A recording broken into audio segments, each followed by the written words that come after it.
Hello guys, कैसे हो आप सब। स्वागत है आपका मेरे यूट्यूब चैनल ज्ञान अकेडमी पर। इस वीडियो में हम अर्थ के मूवमेंट के बारे में जानेंगे। अर्थ किस प्रकार से मूवमेंट करता है, दिन रात क्यों होती हैं, हमारे मौसम्स में बदलाव क्यों होता है। उसे समझने से पहले, अर्थ के मूवमेंट को समझने से पहले हमें अर्थ की एग्जैक्ट पोजीशन के बारे में समझना होगा, उसके फिगर के बारे में समझना होगा। ये है सर हमारा प्यारा सा अर्थ, जैसे आप देख पा रहे होंगे। भली बात ही, आराम से देख रहे हैं ना। इसको पहले हम बोर्ड पर समझ लेते हैं, उसके बाद हम अपने इस ग्लोब का यूज़ करेंगे। देखो अर्थ को हमने कुछ भागों में बांटा हुआ है। Equator, tropic of Cancer, tropic of Capricorn, circle of Arctic और सर्कल ऑफ एंटार्कटिक। तो सर जो हमारे जो अर्थ दो बराबर बराबर भागों में बांटने वाला जो लाइन है वो है इक्वेटर। इक्वेटर अर्थ को दो बराबर भागों में बांटती है, एक नदर्न हेमिस्फीयर, एक सदर्न हेमिस्फीयर, उत्तरी गोलार्ध और दक्षिणी गोलार्ध। उसके बाद आता है हमारा tropic of Cancer. Equator 0 degree में पाया जाता है। उसके बाद आता है हमारा tropic of Cancer. Tropic of Cancer हमारा नदर्न हेमिस्फीयर में पाया जाता है। यह 23.5 डिग्री नॉर्थ में होता है। उसके बाद आता है हमारा ट्रॉपिक ऑफ कैप्रिकॉर्न। सर ये सदर्न हेमिस्फीयर में पाया जाता है। यह भी 23.5 डिग्री में पाया जाता है। उसके बाद आता है circle of Arctic. Circle of Arctic northern hemisphere में पाया जाता है। यह होता है 66.5 डिग्री नॉर्थ पर। उसके बाद आता है सर्कल ऑफ आर्कटिक, ये 1.5 डिग्री साउथ पर। उसके बाद आता है हमारा साउथ पोल जो कि 90 डिग्री पर होता है, और नॉर्थ पोल जो कि 90 डिग्री पर होता है। ठीक है ना। अब हम जान लेते हैं अर्थ के मूवमेंट के बारे में। उसके बाद हम फर्दर इसी फिगर पे आते हैं, बात करेंगे। सर जो हमारा जो अर्थ है वो दो प्रकार से मूवमेंट करता है। एक तो अपनी एक्सिस पे मूव करता है, और एक करता है सूरज के चारों तरफ, सन के चारों तरफ। अर्थ हमारी एक्सिस पे मूव करता है। देखिए ये हमारा अर्थ है, हमने स्टार्ट किया नॉर्थ अटलांटिक ओशियन से। इसको हम मूव करा दें, इस प्रकार मूव करा दें, तो ये अपनी इस प्रकार मूव कर रहा है। इस प्रकार ये मूव कर रहा है। ये क्या है कि अर्थ अपनी एक्सिस पे मूव कर रहा है, अपनी एक्सिस पे मूव कर रहा है। इस प्रकार ये अपनी पूरी परिक्रमा करने के बाद, अपनी जो अर्थ अपनी एक्सिस पे पूरी परिक्रमा कर लेता है एक दिन में, 24 आवर्स में हमारा जो अर्थ है अपनी एक्सिस पे अपनी परिक्रमा पूरी कर लेता है। और इस प्रकार जो करते करते वो हमारे सन के चारों तरफ, हमारे अर्थ से सन के चारों तरफ घूमता है। और उसकी जो परिक्रमा हमारा जो सन करता है वो करता है 365 दिन और 6 घंटे। इस वजह से 6 घंटों को हम काउंट नहीं करते, और 6 घंटे करके 4 बार काउंट करने के बाद हम एक वर्ष ऐसी आती है 4 साल बाद, जिसको हम लीप वर्ष के नाम से जानते हैं। उसमें 365 दिन होते हैं। यही कारण है क्योंकि हम 6 घंटों को काउंट नहीं करते, और 6 घंटों को एक दिन में तब्दील कर देते हैं 4 साल के बाद। ठीक है ना। अब क्या होता है कि सर हमारे जो अर्थ में हम दिन रात को फील करते हैं। कभी दिन हो जाता है, उसके बाद फिर रात होती है, रात होती है फिर दिन होता है। ऐसा क्यों होता है? ऐसा इसलिए होता है कि जो हमारा अर्थ है अपनी एक्सिस से मूव करता है। सपोज कीजिए कि सन की रेस इधर आती हैं, सन की रेस इधर आती हैं, तो हमारा सन मूव करता है इस प्रकार। तो इस प्रकार क्या होता है, अब वो एरिया जो पहले वाला एरिया था वहाँ पर सन की रेज नहीं आ रही हैं, और सन मूव करने की वजह से वह पीछे की तरफ चले जाता है। अब सन की रेज इधर आ रही हैं, तो इस वजह से यहाँ पर तो दिन हो रहा है, लेकिन जो पीछे वाला एरिया है वहाँ पर रात हो रही है, क्योंकि वहाँ पर सूरज की किरणें पूर्ण रूप से नहीं आ पा रही हैं। ठीक है ना। अब आता है कि मौसम से बदलाव होता है। हम एक साल में 4 मौसम देखते हैं, समर, विंटर, स्प्रिंग, ऑस्टम। 4 प्रकार के जो मौसम्स होते हैं हम उनको देखते हैं।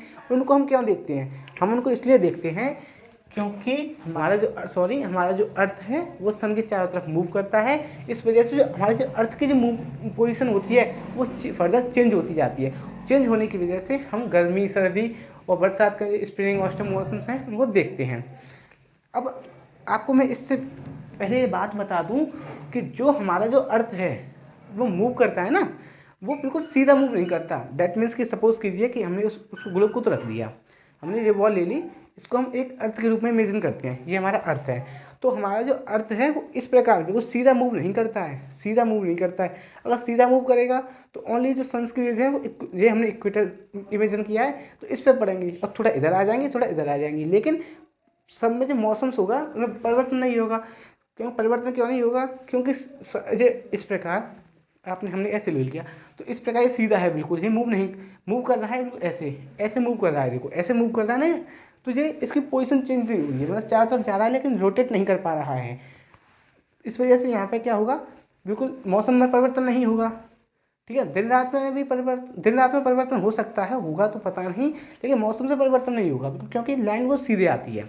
लेकिन हमारा जो अर्थ है बिल्कुल सीधा मूव नहीं करता है, मतलब अपनी एक फिक्स पोजीशन में मूव नहीं करता है, अपनी एक्सिस पे बिल्कुल ऐसा नहीं है, सीधा नहीं है बिल्कुल, वह अपनी एक्सिस पे थोड़ा झुका हुआ है।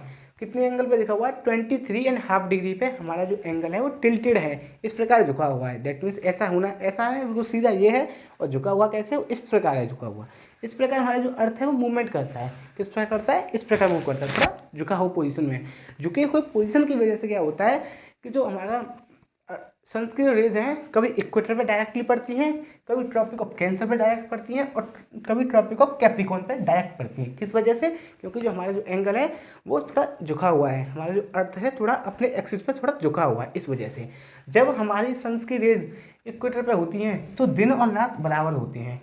जो टेम्परेचर नदर्न हेमिस्फीयर में जितना होता है उतना टेम्परेचर यहाँ होगा सदर्न हेमिस्फीयर में।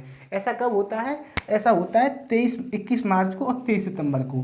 21 मार्च और 23 सितंबर को हमारे दिन और रात होते हैं पूरे पृथ्वी पर समान रहते हैं। लेकिन उसके बाद 21 जून को जो नदर्न हेमिस्फीयर होता है उस पर जो सन की रेज होती हैं वो ट्रॉपिक ऑफ कैंसर पर डायरेक्टली पड़ती हैं। डायरेक्टली सन की रेज होती हैं ट्रॉपिक ऑफ कैंसर पर पड़ती हैं। इस पर डायरेक्टली पड़ने की वजह से क्या होता है? नदर्न हेमिस्फीयर में पड़ती है गर्मी। क्या पड़ती है? गर्मी। और यहाँ पर गर्मी पड़ेंगी जहाँ पे सन की रेज आती हैं डायरेक्टली, तो यहाँ पे इतनी नहीं आ पाएंगी। इस वजह से ट्रॉपिक ऑफ कैप्रिकॉर्न या सदर्न हेमिस्फीयर में पड़ती है सर्दी। हमारा ऑस्ट्रेलिया, न्यूजीलैंड वगैरह कहाँ पड़ता है? सदर्न हेमिस्फीयर में पड़ता है। अब सपोज देखो कि जो क्रिसमस डे होता है ना, क्रिसमस डे वो हमारे यहाँ कब पड़ता है? दिसंबर में पड़ता है। दिसंबर में हमारे यहाँ नदर्न हेमिस्फीयर में रहते हैं तो क्या आता है? सर्दियाँ होती हैं।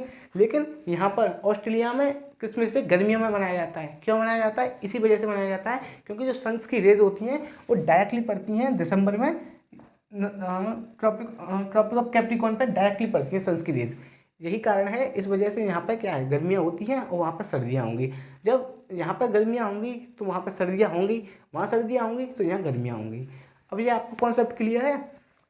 ध्यान रखने वाली बात बस इतनी है इसमें कि जो हमारा जो अर्थ है वो अपनी एक्सिस पर सीधा नहीं होता, थोड़ा झुका हुआ होता है बस। और आपने जो फर्दर देख रखा होगा उसके बाद जो ट्रॉपिक ऑफ कैंसर से जो ऊपर वाला जो एरिया है और ट्रॉपिक ऑफ कैप्रिकॉर्न से नीचे वाला जो एरिया है वहाँ पर इतनी ठंड नहीं होती, इतनी गर्मी नहीं होती जितना कि यहाँ पर होती है। क्योंकि जो सनस्क्रीज हैं ट्रॉपिक ऑफ कैंसर पर डायरेक्टली आती हैं, और जब सनस्क्रीज डायरेक्टली आती हैं तो ही उस पर जो प्रभाव होता है उस एरिया में ज़्यादा पड़ता है। उससे ऊपर वाले एरिया पे सन्स के जो इफेक्ट होता है, इम्पैक्ट होता है वो इतना नहीं होता है। इस वजह से जो tropic of Arctic angle circle of Arctic वाला एरिया है वहाँ पर थोड़ी सर्दी होती है। इस एरिया में हमारा यूरोप वगैरह आता है, यूरोप, रसिया, इधर से हमारा जो अमेरिका वगैरह है, नॉर्थ अमेरिका, इस एरिया में आता है। सर्कल ऑफ आर्कटिक वाले एरिया में नॉर्थ अमेरिका, रसिया और यूरोप वगैरह आते हैं। इस वजह से यहाँ के जो लोग होते हैं वो थोड़े गोरे होते हैं, थोड़े नहीं बहुत ही गोरे होते हैं। इसी वजह से होते हैं क्योंकि वो थोड़ा गर्मी के इम्पैक्ट में नहीं आ पाते हैं। और ऐसे ट्रॉपिक ऑफ कैप्रिकॉर्न में यही फिनोमेना फॉलो होता है। लेकिन मोस्टली जो हमारे जो लोग रहते हैं कॉन्टिनेंट्स वगैरह हैं वो ट्रॉपिक नदर्न हेमिस्फीयर में पाए जाते हैं। सदर्न हेमिस्फीयर में एक दो ही कॉन्टिनेंट्स पाए जाते हैं। एक ही कॉन्टिनेंट है I think Australia continent, Australia महाद्वीप ही यहाँ पर पाया जाता है और कोई महाद्वीप यहाँ नहीं पाया जाता है। जब कोई कंट्री ज़्यादा यहाँ पर सर्वाइव नहीं रहती है सदर्न हेमिस्फीयर में। मोस्टली जो कंट्रीज़ हैं वो नदर्न हेमिस्फीयर में ही रहती हैं। आशा करता हूँ आपको ये वीडियो अच्छी लगी होगी। अगर आपको ये वीडियो अच्छी लगी है तो लाइक कीजिए, शेयर कीजिए और चैनल सब्सक्राइब नहीं किया हो तो चैनल सब्सक्राइब कीजिए। मिलते हैं अगली वीडियो में। धन्यवाद।